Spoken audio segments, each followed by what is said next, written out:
As our world races at an ever faster pace, We'll land an airplane every 70 seconds for more than 2 hours.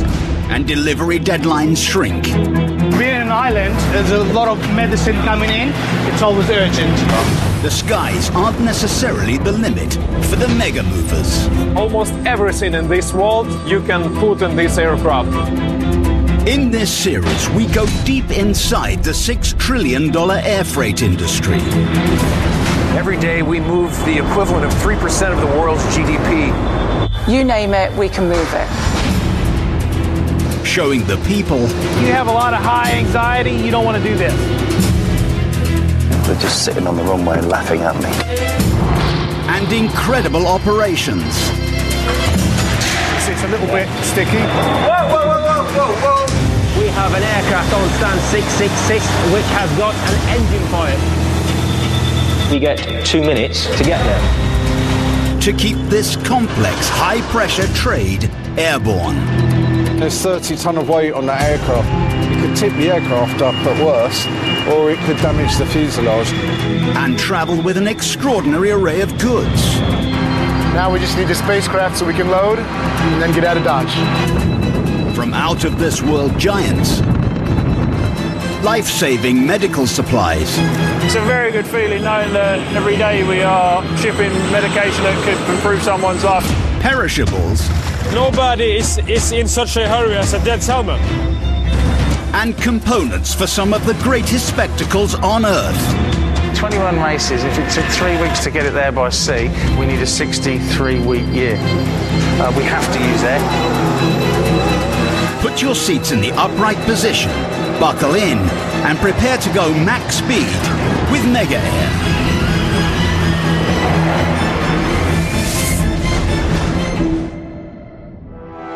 In this episode, This load, in actual fact, is mega. we hitch a ride on the world's wildest salmon run. Nobody is in such a hurry as a dead salmon. From the Arctic Circle to Japan's top sushi restaurants. Fish have to get from the sea to the table of Japanese diners in 36 hours. The world's largest military transporter swings by, Just another day in the office. delivering tons of bespoke pharmaceutical equipment. My colleague must be very careful. It's a critical situation.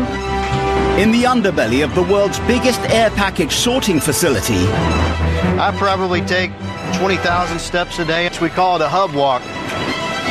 mechanics battle valiantly to maintain 155 miles of smart conveyor belts. It's critical. If these lines go down, it backs up and slows the whole process down. And we follow an irrepressible MD Now, engineers, don't run away. I've never seen them move that fast. as she lays plans to ensure her airport is Britain's best for air cargo. I look ridiculous with high heels on and a hard hat. Helsinki, Finland, the Scandinavian gateway to the east for air cargo. And, in a delightful twist of irony, the Finns specialise in fish on a mega scale. So we're here at the cargo hub in Helsinki Airport. This is our 80 million euro new temperature-controlled cargo terminal. We ship about 200 tons of fresh fish, particularly salmon, to major markets in Japan. To cater for this astonishing weekly volume of salmon, Finnair built what they dub the Cool Cargo Hub, a state-of-the-art 64,000 square feet fridge in Helsinki Airport, to keep fish fresh and delectable. So you can see here, so this whole huge space is about 5-6 degrees, and we've got temperature sensors all over the walls, and it just guarantees that salmon doesn't go above a certain temperature, because if it does, everything fails. The salmon boxes, they're built onto pallets, and then finally they go through these gates into the airplanes. Our whole perishable operations has been built around the optimization of the salmon from the sea to the table of Japanese diners in 36 hours. Yes, this day-and-a-half special delivery is arguably the most complex and impressive salmon run. the world has ever seen. And the journey begins 850 miles away, in the Arctic Circle at Skiavoy, at the top of Norway.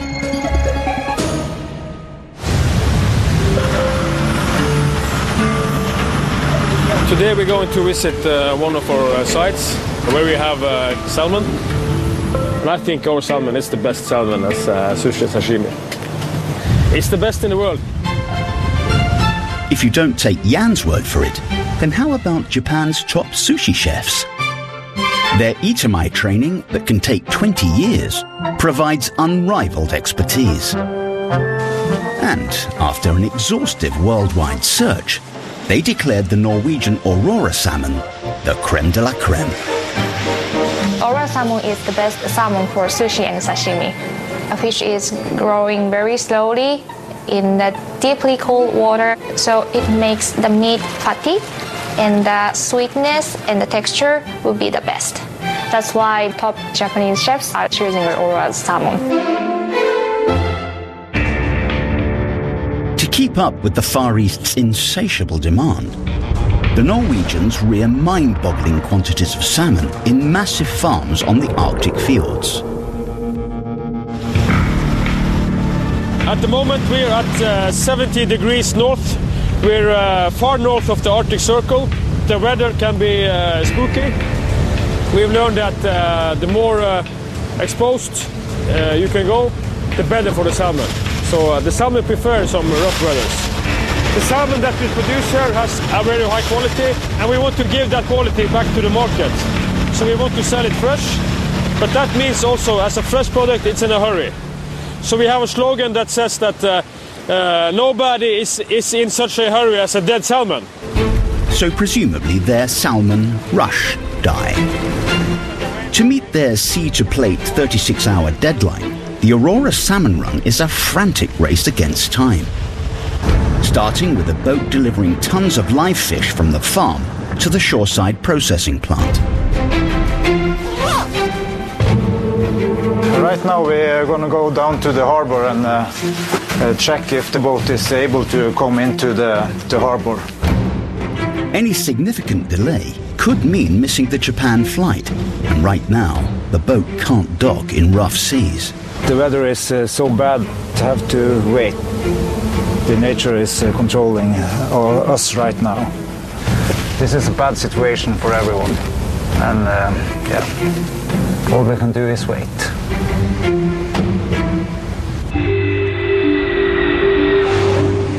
East Midlands Airport, UK. Dawn is broken by a massive beast that dwarfs all the other airfield's planes. The Antonov 124 has landed. A heavyweight champion of aviation, able to deliver a knockout blow to all its rivals. This airplane and the 225 have a large number of world records, including the heaviest single piece of cargo ever carried by air. We can put pieces weighing in excess of 100 tons single piece into the Antonov 124. So we carry pieces of oil rigs, yachts, aeroplanes, helicopters, satellites. Once we carried an enormous cactus plant. There is no aircraft available of equivalent capability. Just another day in the office. The man who arranged the charter for this winged monster is Tom Blakeman. Hello, how are you? Nice to see you. Glad to see you. He organised for a supersized batch of pharmaceutical equipment that manufactures pioneering drugs for a deadly lung disease to travel from Toronto in Canada to East Midlands.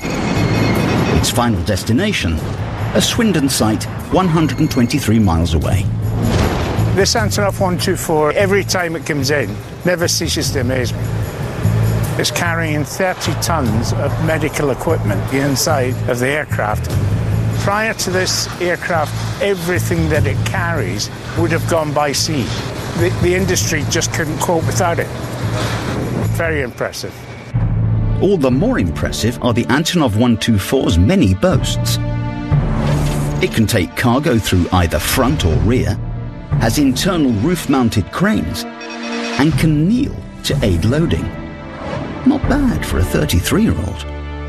We can start the offload now. So it's all right. So this is the consignment of 11 crates of medical equipment, and by this evening we'll be in a medical facility in Swindon. This will take no longer than 3 to 4 hours to unload, utilising these 2 overhead gantries. The gantries will lift anything up to 20 tonnes. Once the straps are off the crates, the gantries will come down and take it out through the rear of the aircraft. This load, in actual fact, is mega. Too right, Tom. Mega is the only currency Antonov trades in. On the ground? Yeah, and then we'll take it away by forklift. Yeah. The time has come to squeeze 30 tons worth of high-grade gear out of its backside. Overseeing this colonic extraction is Ukrainian flight manager Dmytro, who has a rather interesting explanation for this complicated process. If you want to understand the situation, yes, you must imagine, yes, that you, for example, make a shish kebab, yeah? This is the logistic of this aircraft. You can put one of the big piece of meat for this kebab, yeah? Right. Well, first up, the kebab needs to be unskewered and craned out of the Antonov's bowels. All the people take part. So we have 2 cranes on the aircraft, yes, and the capacity of each of the crane consists 10 tons, yes. So 2 cranes can carry 20 tons. The 2 overhead gantries are electrically controlled from the module the chap has in front of him. It allows them to lift, lower, and traverse right, left. They'll take the first crate onto the ramp, and then a forklift will move to the waiting trailers. To tell you the truth, by our plans to offload this one as soon as possible, because the next point of destination of our aircraft is home sweet home. But the delights of homeland Ukraine may have to wait a little while longer. After a trouble-free offload of the first relatively small crate, the next is giving loadmaster Alexei a much bigger headache. This cargo is of category difficult. It's very tall, this cargo, very tall, this box, and for the safety, cable must be changed position left and right. It's a critical situation, and we have limited distance between the cargo and our cranes. And I am and my colleague must be very careful. Because distance very limited, but we have experience, and for me and my guys it's not difficult job. Well, that's not strictly true. Лёша, ты готов? This is the very first time Alexei's second crane operator, Lyorka, has used this equipment. Nothing like being thrown in at the deep end. Так, а теперь for the working together with first operator and second operator. So we sync together, working together. If I'm moving, my colleague must repeat the operation. Now you can look, very little distance between our crane and these boxes. Давай немножко приопустим, опускаем вниз. Нет, нет. Леха, нет. Can Lyorka keep pace and perform a smooth offload? Or will tons of bespoke, irreplaceable farmer equipment end up as scrap metal? Леха, stop. Earlier, we saw Helsinki Airport's hugely ambitious mega air takeaway service, delivering prime salmon sushi from the Norwegian Arctic Circle to Asian stomachs in just 36 hours. We have a slogan that says that nobody is in such a hurry as a dead salmon. But as we took a ride on the world's fastest salmon run, fish processing manager Thora had a sinking feeling. Nature is controlling us right now. When you have to wait, of course the customers have to wait, and we don't have time for that really. So This is a bad situation for everyone. After a frustrating 2-hour wait, the boat carrying tons of live salmon to the processing plant disgorges its load into quayside fish pens, and only Thora is allowed to get stressed. It's important to not stress the fish at this stage, because if you stress the fish, you will have bad quality in the fish. If you look here, we got the fish into the waiting cage, and now we're pumping the fish to be processed inside. And this is a very gentle way to have the fish inside the factory. It's not stressing the fish too much. After being pumped by pipe into the factory, the salmon are quietly dispatched to the great ocean in the sky, then processed at hyper speed. Here we have a 4 or 5 kilo fish. It's a very good size and looks perfectly fine. We say that it's gold. It's gold of Norway. For me, it's extremely important to know that this fish will be like on someone's table tomorrow. So it's quite a journey for fish. With the salmon iced and boxed, the robots lend a mechanical hand. This is the 2 robots we have. So it's palletizing approximately 24,000 boxes every day. This is the shipment ready for Helsinki and Japan. Then, once the salmon trucks are loaded to the gills, humans navigate a grueling 18-hour journey from Skiavoy to the Finnish capital, Helsinki.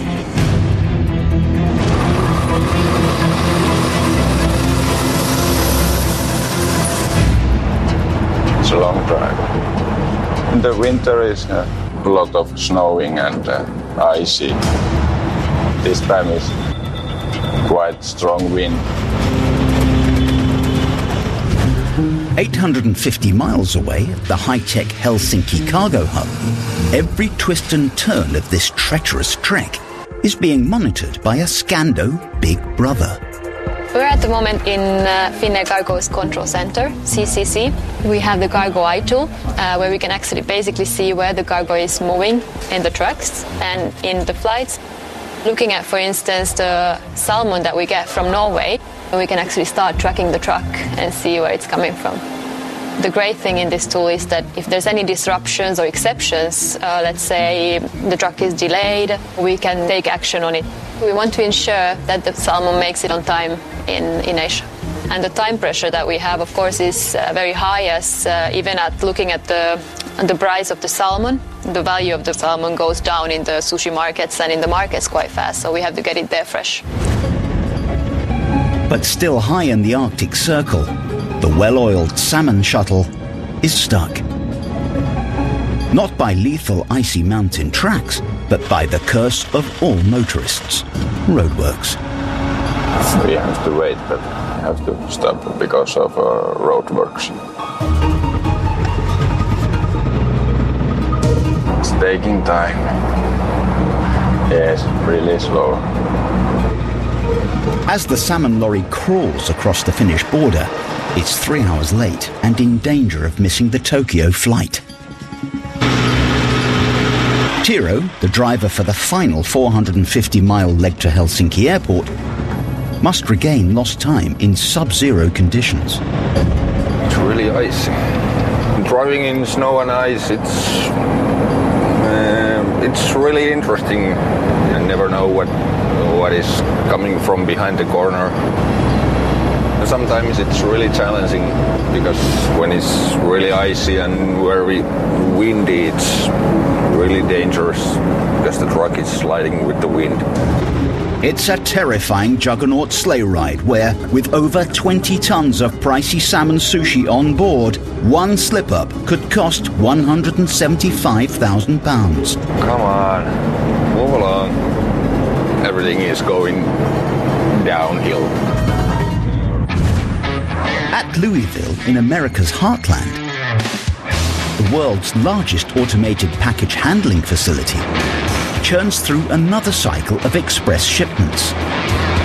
It's a hustle, it's a bustle, there's a lot going on. It's just the definition of a mega air operation. Worldport is a place that truly delivers. Every day, around 2 million packages are sorted for 220 countries worldwide, thanks to a network of smart conveyor belts that divert incoming items to their correct outbound destination. So here's OPC, Operations Planning and Control. It almost feels like a NASA space center, like you're putting rockets on the moon or something. Yep, this is ground control for Worldport's 155 miles of high-tech belts. Micah is responsible for every single inch. There's 35,000 conveyors in this building. We have a team of about 300 people working on them and keeping them going, monitoring them in real time to make sure everything's running correctly, running at the right speeds, and that everything's working properly. How are things looking today, Nate? We're going pretty good. Got everything up and running now. All right, so green means good, right? Green is good. We have 1,600 live alarms on the assets right now. So what Nate can do from his seat with all of the screens is pull up the alarm viewer and see in real time what's going on. Well, in this mega system, it doesn't take long for the OPC alarms to flash up a belt SOS. Well, it looks like it's lane 1. Lane 1 is actually where we have the issue over in Northport. It's not green. We have a conveyor that is not running properly. So as a package enters our system, we track it every inch of its journey through the building. Right now we have a conveyor that's not tracking packages properly. How about you call Troy? We need to run down there and take a look and see what's going on in lane 1. While one conveyor may seem like one conveyor out of thousands here, it could be very important and hold up the rest of the system. So can make or break our departures of our airplanes. I probably take 20,000 steps a day on average. I'm guessing 6, 7, 8 miles, depending on how well the system's running. So we call it a hub walk. Micah is in the underbelly of the conveyor sorting hub. Come in. Overhead, there are more belts than at a prize fighters convention. And one has malfunctioned. We have about 20 mechanics in this building today responding to any type of automation issues. What's up, Troy? Hey. What have we got? It looks like the sudden starts and stops the belts tore some of the teeth out. Okay. Just wear and tear on the belt. So we have a bad timing belt, which explains why the belt was stopping and starting. So there's timing belt with cog shifts on this conveyor that keeps it in time, maintains the speed with the gear ratios. That particular belt, the teeth had been stripped off. So we just pulled the motor in, swapped out that timing belt, and it allowed us to get back in time to where we can track our packages. That's a notch in the belt for Troy. But sadly, his only victory lap is a lap of the ginormous 33,245 conveyor belts. So Troy is going off to do a 300 level inspection. Each week here at Worldport, our maintenance team performs 3,000 preventative maintenance inspections a week. We have a corporate goal of 99.5% of those inspections to be made on time. We're at 99.99% this year, so we're doing really well. First job for any good maintenance mechanic is disconnect the power. Troy's going to have to lock this conveyor out before he works on it to make sure there are no injuries. These machines do not have consciences. The thing that matters most to me is that these guys come to work and leave the same way they arrived. So we've got the conveyor locked out. We know that it cannot start now. It's a hands-on visual inspection. I'm going to crawl underneath, open up the bottom drive guard so that we can see up into the entire drive unit. So we'll take a look at all the components, check for bad bearings, bad rollers, wear on the conveyor, anything that we can come across. All right, so drive pulley looks good. Take-up pulley looks good. Snub roller looks good. Tracking assembly looks good. Bearings on the take-up roller look good. That's pretty much it. Well, that's confirmed this conveyor looks good. it's critical. If these lines go down, it backs up and slows the whole process down. You know, when we see these planes take off every day without a hitch, everything goes out on time, you know, it's very satisfying to know that we've done a good job. And the proof of that good job is in the Operation Control Center. All their displays are lit up green. And we all know green means go. Looks like everything's running fine there. All right, how is the rest of the building running? Right now we're running well. All green right now. Looks great. Green is good. Worldport is the world's largest air hub. Flights come in from all over the globe, and we sort the packages and the flights go back out. This room controls where those packages go. This team ensures those packages move through the building and onto the right planes so they can make their service. The building's running good. Everything is green. That means it's running. That means we're happy.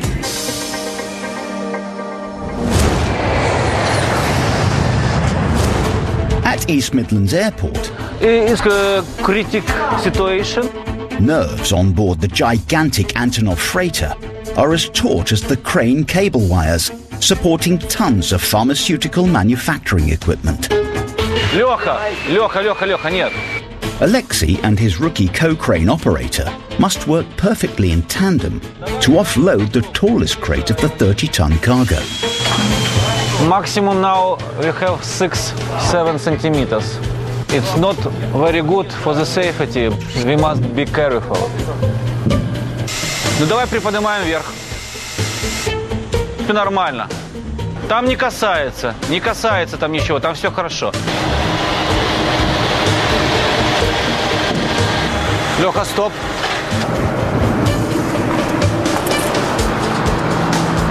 Поехали.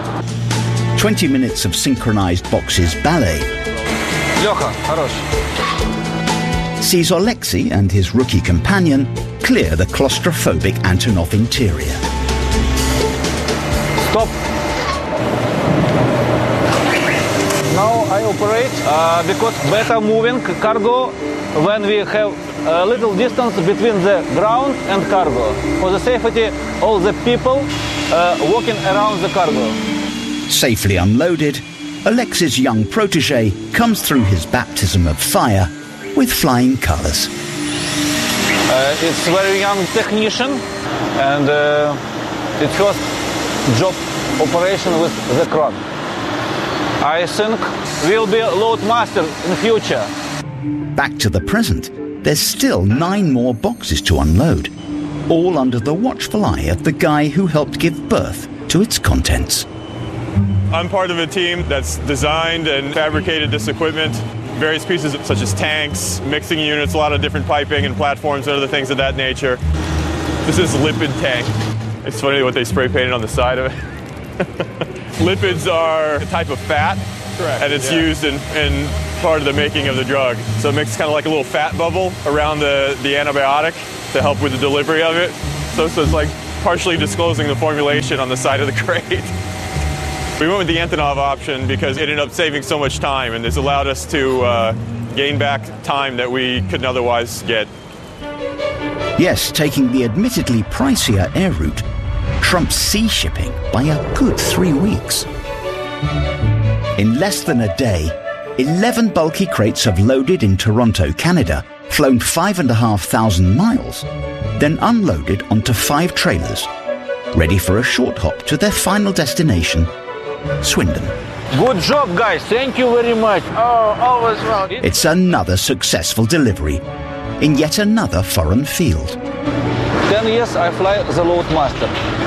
I can fly another country and look in many countries. Tourist. I calculate how much countries I visited. 163. I hope we fly here next time and see again. The pharmaceutical equipment may be out of Alexei's globe-trotting hands, but it isn't home and dry yet. The last few yards of its journey will be the most fraught, as millions of pounds of state-of-the-art gear hang in the balance. The wind is picking up now. Ow.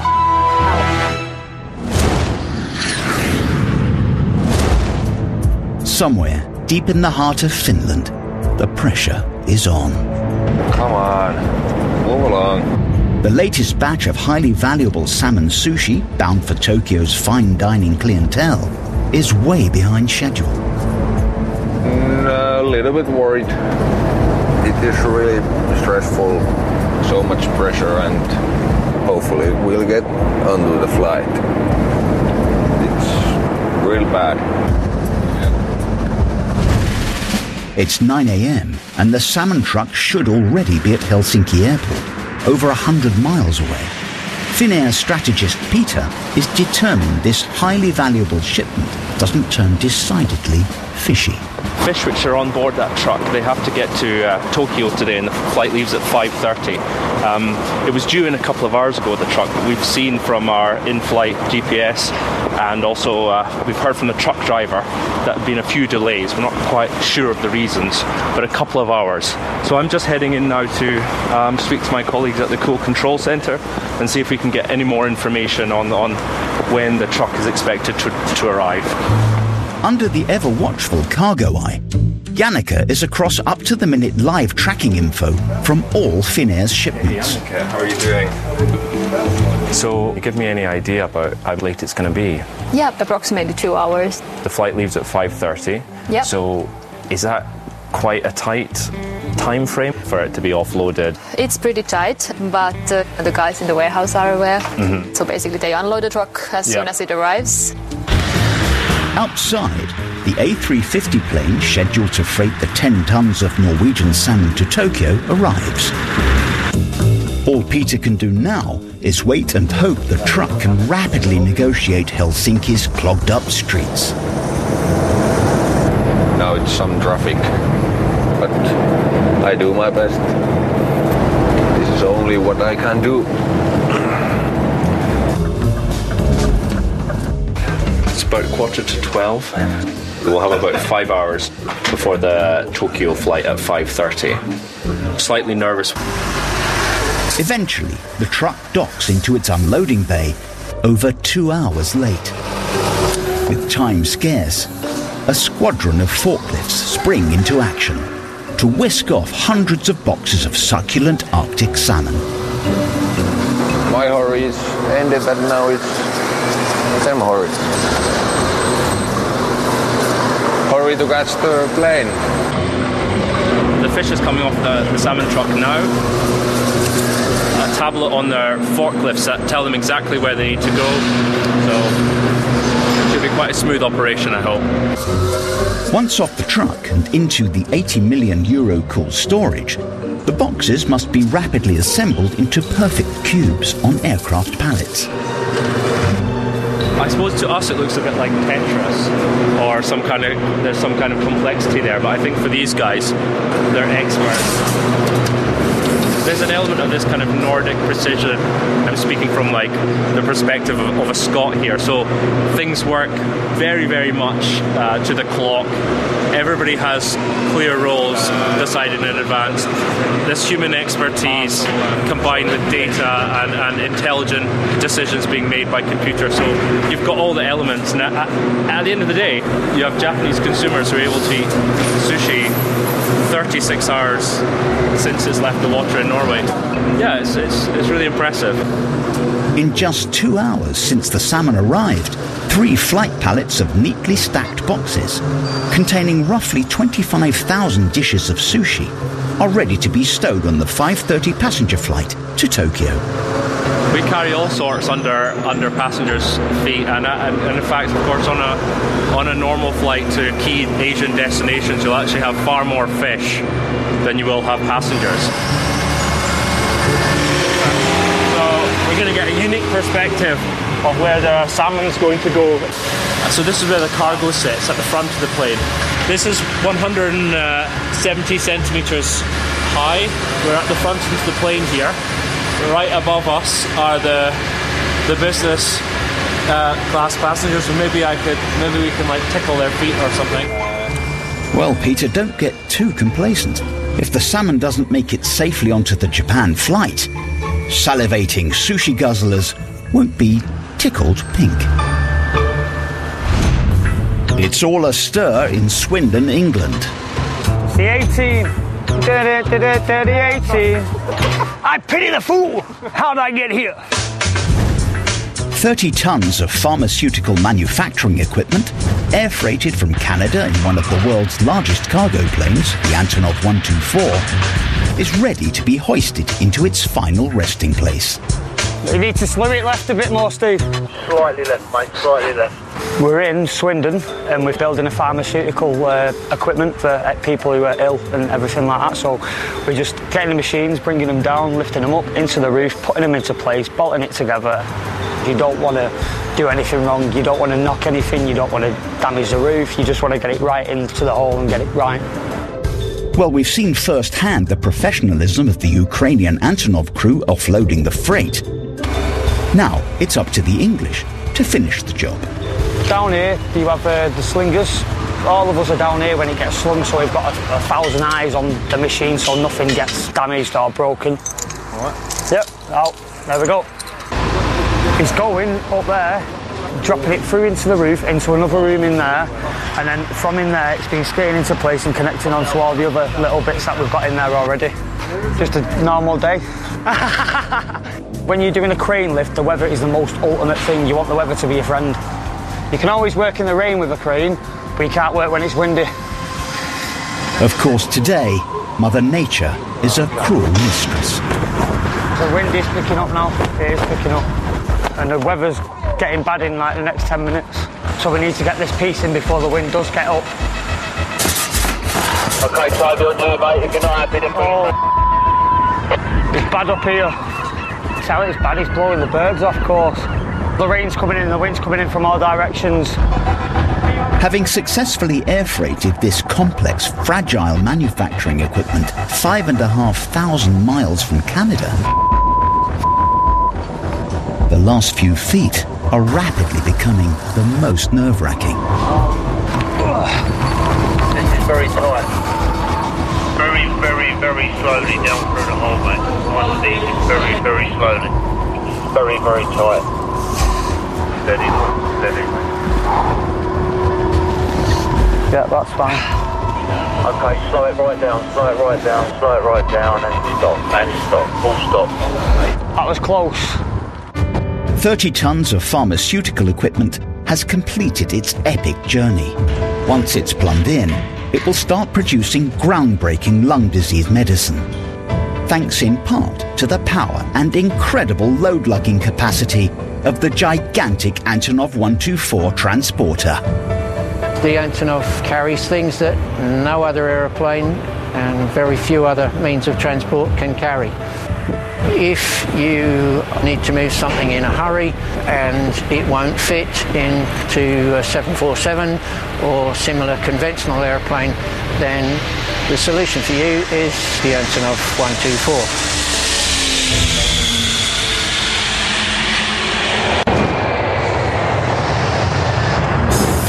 As we've seen, East Midlands Airport is a favourite port of call for megatransporter, the Antonov. Britain's busiest pure cargo hub has ambitious plans to increase its global reach. The brains behind this growth is the appropriately named Karen Smart. Karen, nice to meet you, yeah. I look ridiculous with high heels on and a hard hat. She's come to see the site of a gigantic new facility for a global delivery service. God, it's bigger than you think now you've got it all laid out and flattened here, isn't it? Blimey. So this is a £114 million investment, about 36,000 square foot building, and it really is the opportunity to develop the cargo operation here at the airport. Karen's always been a high flyer. A distinguished RAF career was followed by an exec role at Stansted Airport. But as one of only 2 UK airport female MDs, she's an avid champion for equal opportunity. Aviation's in my blood. I'm probably fairly unusual and relatively unique in the UK. There aren't too many of us. Count on one hand the number of female leaders of airports. But, you know, there's opportunities for everybody, and gender, race should not come into who can do my job or any job at an airport. Today, as well as running all aspects of the airport, Karen must swat up for a keynote speech in London. Hiya, how are we doing? Speech for Wednesday. Wednesday. Right. So, you've got 25 minutes. Okay. You will be projected onto a giant 26-metre IMAX screen behind you, so everyone will get a good view. Long and slim, I hope. But it's a really, really great opportunity to talk about the uniqueness of the airport. Sleeves rolled up and let's get on with it. Yep. Yeah, thank you. Take a look. See you later. Then Karen's off on one of her infamous airport walkabouts. Hello there. Hi. With customer relations manager Andy. It is nice to get Karen over here, but she does have a habit of spotting those things that I've walked past 20 times and going, what's that? Eagle eyes, as we call her. He loves it, really. We've got about 8,000 people in total on site that work in round the clock. But, you know, I'd like to think that we're a lot more personal than most airports. What we want is it to be an enjoyable place. Hi, how you doing? Yeah, good and you? Hi, how you doing? Now, engineers, don't run away. I'm back. You've never seen him move that fast? I've never seen him move that fast at all. I come through at least once a week and spend a bit of time with the staff and just getting a feel for what's going on. Working with our staff and with the customers is the best part of the job. Got to try the new men's fragrance? Yeah, go for it. Thanks. No, it's nice. Yeah. Then finally, It is. Your escort awaits, so bring your... Let's go. Fire section, here we come. with Christmas on the doorstep, We're going to the fire section because I've got some good news for them. Karen's the bearer of good tidings. I feel a little bit like Cilla Black. Now, Paddy, how's your day going so far? My nose is going to get better. How about 2 new bikes and a full maintenance contract? Ooh. Firefighters are really keen that this is something that the whole of the airport can use, all the staff. So he's been saying to me we need bikes particularly. So that's what we've come to deliver some good news for him. I'm dead sure. And that's another thing off my tick list. Well, that should keep everyone at the airport leaner and meaner and help the place soar to new heights. To be MD of this airport, I take as a real privilege, something that gets me out of bed every morning. I love it. I love it. Time for a cup of tea. Is anybody buying me lunch?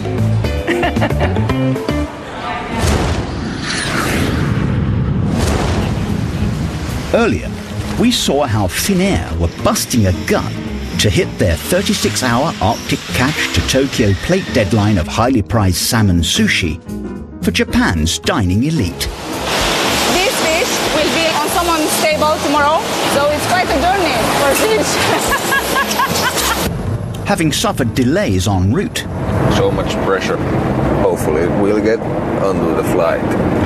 10 tons of prime Norwegian salmon was rushed through their cool cargo hub.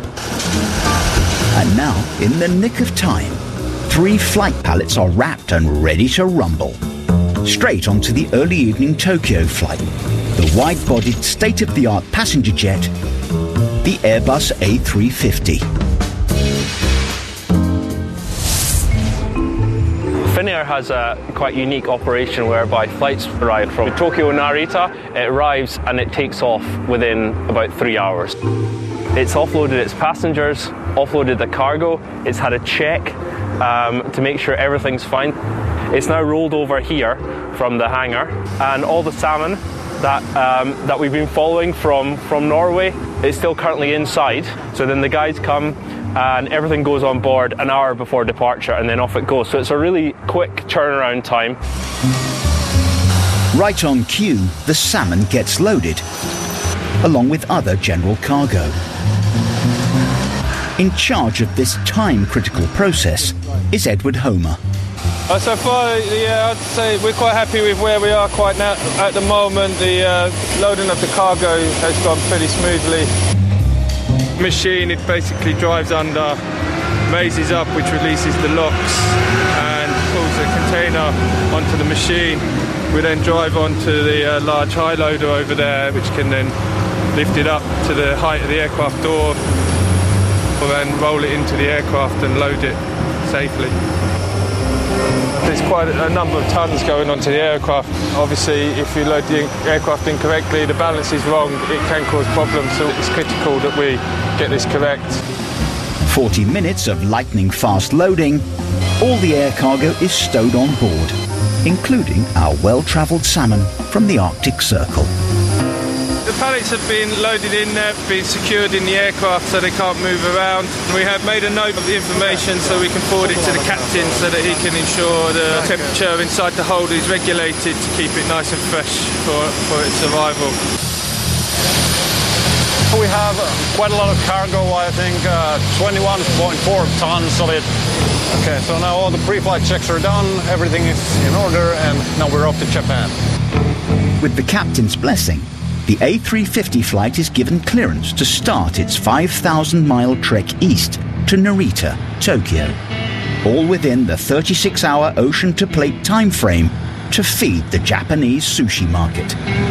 So we've just said goodbye to the plane, and by the time I wake up tomorrow morning, somebody will probably be eating this Norwegian salmon in Japan. So, successful day.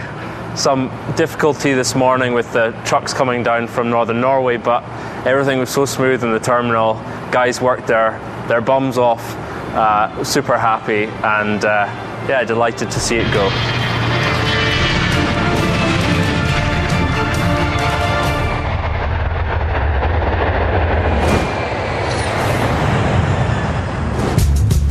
Next time, there's more crazy cargo, more fabulous freighters, and more demanding deadlines to hit,